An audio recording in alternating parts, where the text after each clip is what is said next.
Friends, कैसे हो? I hope सब ठीक होंगे, मैं भी ठीक हूँ। आइए चलते हैं वीडियो की तरफ।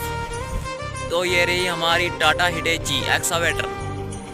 तो ये यहाँ पे चल रहा है काम। तो ऊपर यहाँ पे बोलते हैं कोट नाला, ये कोट नाले में चल रहा है काम। तो ये बहुत रिस्की काम है, इसको बोलते हैं हमारी भाषा में खानी।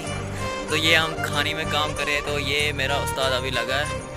तो 8 मशीनें ऊपर लगी है, ऊपर वाले टॉप पे। तो हमारी वाली मशीन ख़राब हो गई है।